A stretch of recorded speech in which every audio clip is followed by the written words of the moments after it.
I was thinking there's a lot of decisions, a lot of businesses, which may not be the businesses that you would work with, but there's a lot of businesses, perhaps some of them are represented here today, where actually doing the short-term thing for financial gain is smart business. It is smart. It is, you do need, because you're working at a public company which reports quarterly, because you need to keep shareholders on side. Maybe you're worried about losing your job if you don't hit a certain target in March or April or May.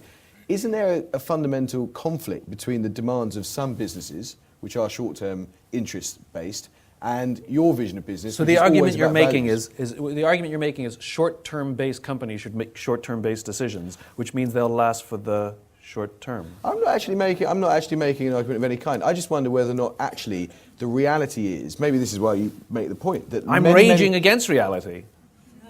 I think that the systems we have in play do not support capitalism. I think we have corrupted capitalism, which is capitalism at its best doesn't follow the rules that we follow today. The concept of shareholder supremacy was a theory proposed by a Harvard professor in the late 1970s, popularized in the 80s and 90s by bosses like Jack Welch, right? The concept of using mass layoffs to balance the books, mass redundancies because we missed our numbers. This is the Mitt Romney school of right? business. Did not exist as a standard way of doing business prior to the 1980s. It was popularized in the 80s and 90s. Let's look at the 80s and 90s. These were boom years of relative peace without the internet, right? Now, that world does not exist. We no longer live in boom times. There is no longer relative peace, and the internet has profoundly changed the way business operates today. In other words, what worked then cannot work now. GE needed a $300 billion bailout in 2008 because that company was not built to last. What I'm saying is the systems that we consider normal ways of doing business, shareholder supremacy, using mass redundancies, and other philosophies in how we incentivize people, how we hire people, et cetera, they are outdated and outmoded, and they are a race to zero.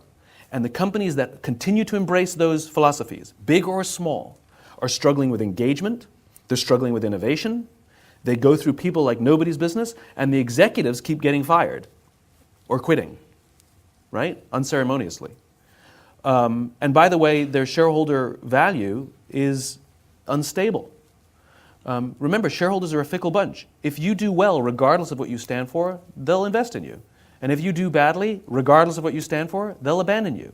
But it's the shareholders who believe what you believe that stick with you through thick and thin while the others come and go. People don't drop Disney because Disney had a bad quarter. The fickle do, but there's loyal ones to those businesses. All the companies that I mentioned, Southwest, Costco, the companies we love, they have a solid base of really, really loyal investors who are not there because of the whims.